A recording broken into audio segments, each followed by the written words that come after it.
So yesterday was the first time we've missed a real talk since we started In like this 2 weeks. endeavor. Yeah, That's pretty good. that's pretty good. I'll pat myself on the back. That's a good ratio. But we missed it because work got ahead of us and we had a lot of stuff to do. And by the time we went to film one, we're like, "There's no way we're gonna get this done and have time to post it before we gotta go." Yep. So I thought it would be, because that happened and it's like fresh in my mind. Sure. I thought it would be good to talk about kind of going right on to, disciplines and stuff we've been talking about the last few days. What do you do? Like, what happens and how do you reconcile it when you have a discipline, like, okay, I'm going to create every day, Yep. or I'm going to do whatever every day. I'm going to work out every day or whatever. What Right. happens when you miss a day? What happens when you get knocked off the tracks? Yeah. Yeah. When you get off the treadmill for a minute. Yeah, no, it's and interesting. And you miss a day. I thought about that this morning too. I was like, oh, we didn't do it yesterday. I'm like, that could be typically that's That's the start. that's the signaling of the end of something. Yeah, right, with us. right. Like when we set out to do something and we that first day we always try to get back on, but usually we never Right. continue with it. So that's cool to hear. So it's that on you your were- mind too. Yeah, well, I didn't really, not that much. Oh. It was Oh. a passing thought, Okay. to say the least. But I'm glad to hear that you were thinking about it too. I think it happens more frequently. I think it's hard to I think sometimes we confuse this with procrastination. Yeah. I think what's the difference between, it makes me think about what's the difference between procrastination and derailment. I think sometimes we call it procrastination when in reality you've been completely knocked off your tracks and Right. you're not going to even remotely progress. Right. I think it happens all the time though. Life gives circumstances, anything, and then boom, you're doing one thing and you're completely sidetracked, distracted. Now you're not doing what you thought you would set off to do. Yeah. And then the question is, once you get derailed, how do you get back on? How do you get Sure. back on track? It's difficult because Right. before you get derailed, you always have an idea in your mind of, I'm going to pick up where I left off, right? Sure. But then you go to pick up where you left off, and sometimes you find out that time was the enemy and too much time had passed, and you yourself, your mind, had forgotten where you left off. Right. That thought that I missed a day. Sure. And it happens so much with creatives. Yeah. That thought of like, oh, I missed a day becomes such a parasite, becomes such a poison in like your life that then you derail yourself. And you let another day and another day and another day and another day go by. And eventually it's months and months and you haven't done anything. So it's kind of like, do you let it derail you, or do you just get up the next day and just go right back in? Because it's like missing, like I do attribute it to like, okay, like missing a day at the gym. That sucks. Right. Not only did you waste part of your membership money, but if your regimen is 5 days a week, you're not going to see as big a growth. Right. But if you get into a situation where you miss a day, don't let that stop you from saying, okay, well, that sucked, but tomorrow's a new day, and I'm going to get right back on. You have to ask yourself, too, the importance of missing a day. Right. Right? You have to sit there and stop for a minute and say, I missed a day. What does that mean? What is the impact of that miss? Right. There's a famous pianist. It might have been Horowitz. I think it was Horowitz. And he said that if I miss a day of practice, I notice. If I miss 2 days of practice, my wife noticed. Mm-hmm. And if I miss 3 days of practice, the world noticed. Yeah. And so you have to him, he was a professional concert pianist. Yeah. And to him, it was most important that every day was practice. And practice for him was like 8 hours. All day. At the piano. That Yeah. was work for him. And for him to make a statement of, if I don't practice 8 hours today, I'm going to notice. And if I let that happen for 3 days, the world will notice. Mm-hmm. And essentially at that point, he was pretty much admitting that me as an expert, me being the top of my game, is gone. Mm-hmm. And so you have to ask yourself the impact of you missing. You know, we had a conversation about our hobbies. Yep.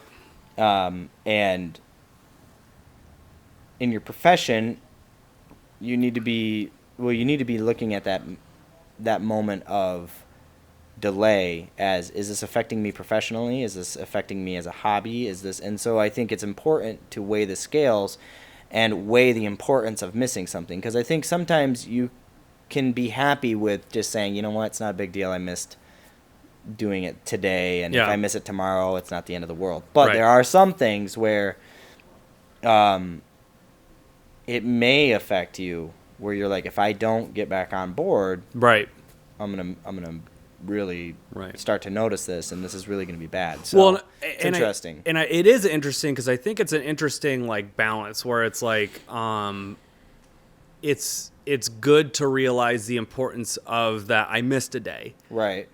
That's bad. I don't want that to happen again. Right. But it's also important, I think, to not dwell on missing a day.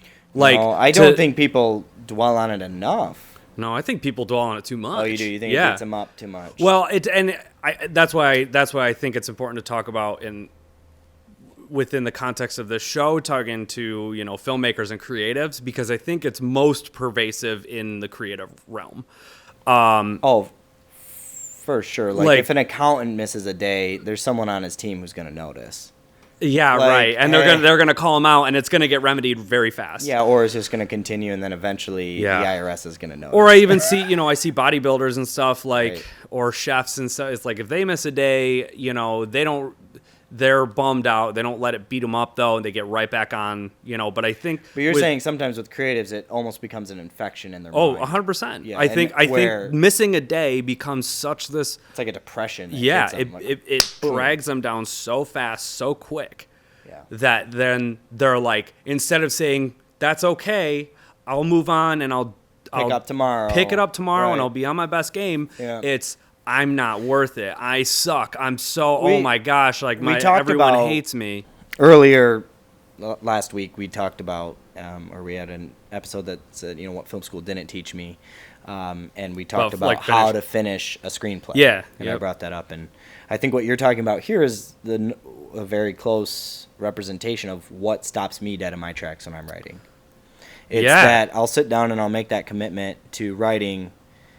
And I say it in my head. Oh, if I write 10 pages a day, I'll have a feature-length screenplay in 12 days. That's not hard to do.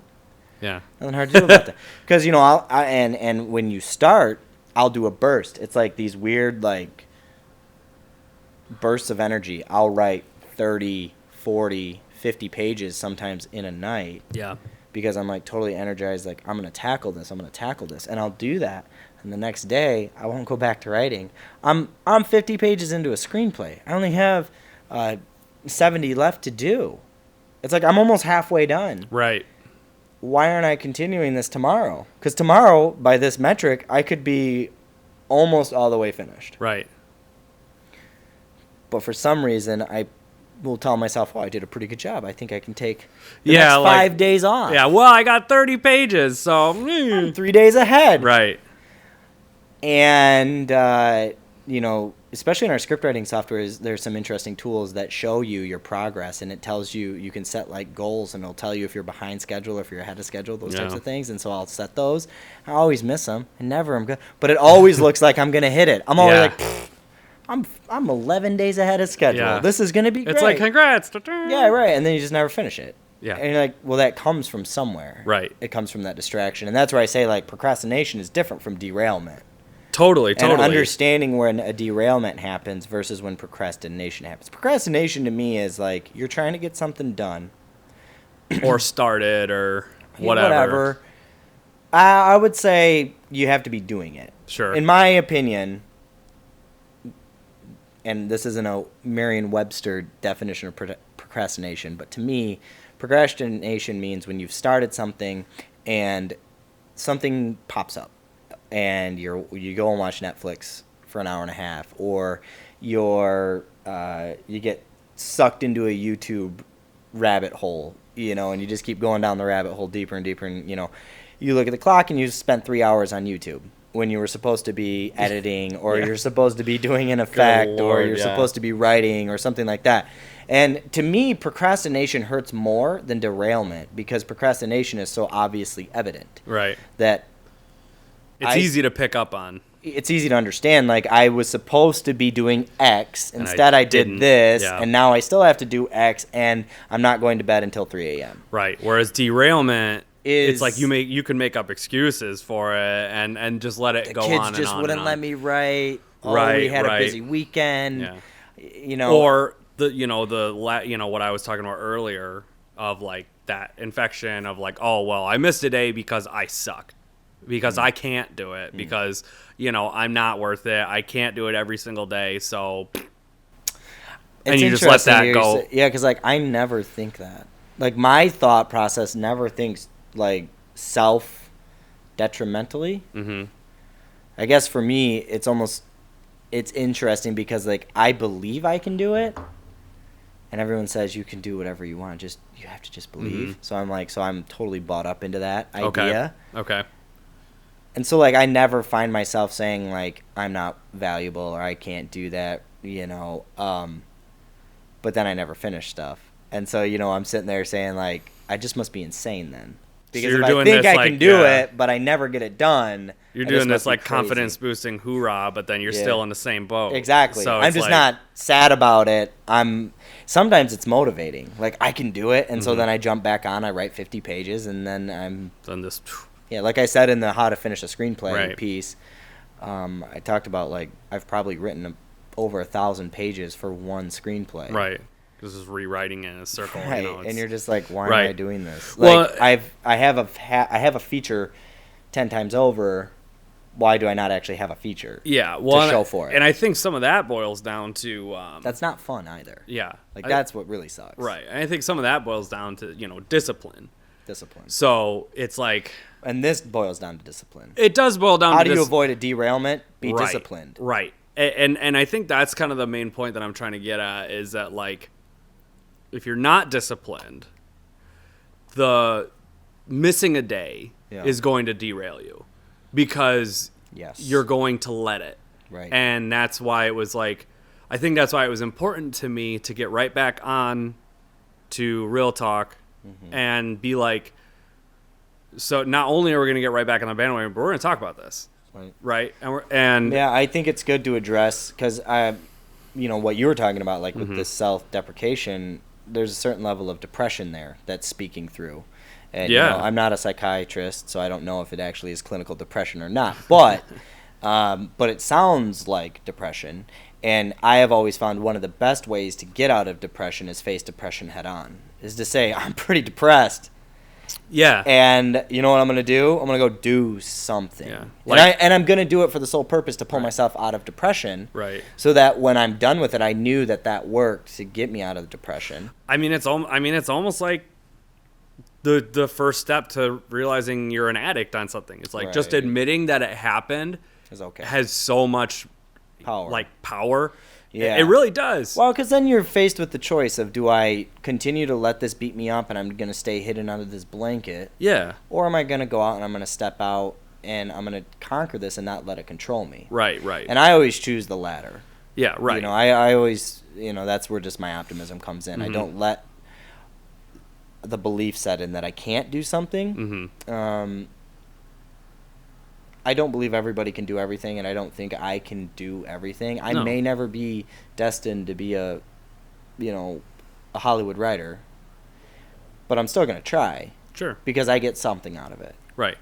Well, and I think the important part is just to keep doing it, even when you miss a day, and then even if you get derailed, and you miss 3 days, you miss a month. Yeah. It's like, that sucks. You're going to notice. A lot of people are going to notice. Miss 4 months. Right. Miss 3 years. Right. Miss 3 years, right. Look at our short film. Let's be honest about that. It's like, we have missed 3 years, if not more, on that short film. Of finishing it. And people who acted in it and gave us their time and energy and effort and talent and skills have not seen that yet. Right. And that's not fair sucks. to them. And we are addressing that. Right. pushing to get it done. There's a lot that we can talk about and unpack from that film of why that has gone the way it has.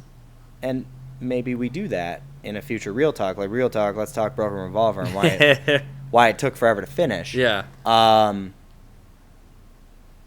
But we'll see what happens with that. But the point is now that we're trying to get back on the tracks with that. Yeah. We're trying to work to finish it because there's a lot of work that still needs to be done, and we're working hard to get it done. Right. Not letting the derailment continue. Beat you up and stop you. Because I think there was probably a year there where why are we even caring? We were just beat up. Yeah, we're just like, why do we even care? Like, we just can't get this done, so whatever, just shelve it. And that's the feeling that I'm talking about. You know, that's like that pervasive, and I think it happens in creatives a lot of just like, well, it's been this long. Who cares? Well, I missed a day. Yeah, right. Well, and I think that goes back to why it's very important when you're talking hobbies, even when we're talking art. Yeah. I think it's very important that people that's why it's very important that people hold on to the premise that when you create from a artistic perspective, that you're doing it in part for yourself. That it's not just for everybody. Right. And I think when someone makes fun of a prolific filmmaker for being too artistic or not too artistic, goofy or whatever, or not artistic enough, I always try to have the conversation of, you have to remember that they're also doing this for themselves, and they get that at least. Yeah. It's like you can't always make a film to entertain everyone. Not everyone will love what is created. Right. So if that's the situation, you also have to get something from it yourself personally. And I think in general, that's the big motivating factor. I also think that's probably a factor that stops people from creating, is when they've stopped getting something from it. When it's moved from being energetic to a burden, I think that's also where the derailment happens. Mm-hmm. And sometimes I think people look at things as such a burden that they just completely can't lift that train back on the tracks because it's so heavy.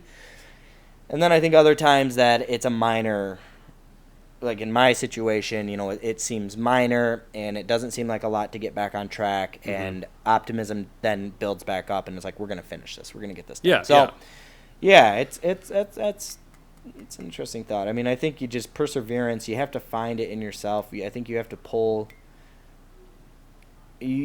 from some source of energy to get back on track. Yeah. And I think the most important thing is get back on track. I think if someone were to ask me, what can I do to get back on track? Get back on track. Just do it. Yeah, just get there. Just do it. Right, just do it. Doesn't matter if it, you know, if it doesn't matter if it's good. You know what? Right. It's like if you're, let's just take screenplay writing, for example. Let's just keep on that bandwagon. You want to know what? I'm not telling you to go write your feature. Go write one more page. Right. Just give us one more page. And who cares if that page sucks? Yeah, right. Get one more page. Who cares if it has anything to do with your plot? Right. You don't even get your laptop out. Or if they're like, and I'm like, get your laptop out and write one more page. And they're like, I don't have my laptop with me. Be like, get out a pen and paper right now and write one more page. You can write. Just write that one page, because that one page will most likely reinvigorate and bust out your phone and open Google Docs and write a note. Write something. There are so many times when I'm on set or when I am, doing something not in this field where inspiration hits and I'm on Google Docs and I'll write out 30 pages. Yeah. One time I did it in notes. I wrote like 20 pages in my notes app on my iPhone. Yeah. And it was just like, it was great. And then I had to like put it all into screenplay format, and that was a bit of a headache, but I did it. So yeah, I just thought it would be appropriate to talk about this topic because we missed a day. Since we got bumped a little bit. Well, since we missed a day, and I was just like, I knew in my mind, that's okay. I'm gonna pick back up tomorrow, and we're gonna keep going. I think that's the important thing to do. Yes. And just in general, you're always going to be bumped. Right. It's going to happen. Like, we're going to miss another Real Talk. We're going to miss... It's going to happen. We haven't done it yet, which I'm very happy of, but eventually we'll miss a client deadline. That'll be a big one. That'll be a big bump. And, that's not... Knocking on wood. It's been 5 years of dire straits of we will not miss. I'm never missing. But it could happen. But it could happen, and if and when it does, Right. we'll be faced with that choice of, do we just give up, or do you Like, no, you no, push you through persevere, it. Yeah, right? you push through it. You persevere. You keep pushing hard. You keep working to remedy it. Yeah. And some situations are more severe than others, and Yep. there's no like But blanket statement. But Right. I think the easiest thing to say is just don't complicate it. Don't complicate it. Just get back on a horse. Don't make it harder than it has to be. Right. Right. I mean, it's such an easy thing to say, but it's like it really is the answer, you know? Just Yeah. like And don't let it infect you. It's, you talked about people who lift weights and work out. Yeah. It's the same type of mental training, or it's the same type of muscle training, but for your mind. Right. It's like you just have to condition yourself. It's not easy to go into the gym and lift weights, but they do it because they Day know after day after day, right? they get stronger and stronger and stronger. Right. Over time. It's a slow growth, slow gain, and But look how easy that is to derail.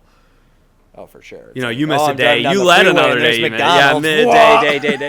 day. Yeah. So Gonna go get a cheeseburger. it's weird. There's a lot that it's funny because I feel like in high school creatives and like bodybuilders or like meatheads or whatever fought so much, but there's like a lot that you can learn. There's a lot of crossover from each Yeah, other. there's a ton. Well, I think, and it's just the different disciplines. It's Yeah. it's fitness of the mind versus fitness of the body. But it's all discipline. It's kind of interesting. It's kind of like, which pathway are you going to choose?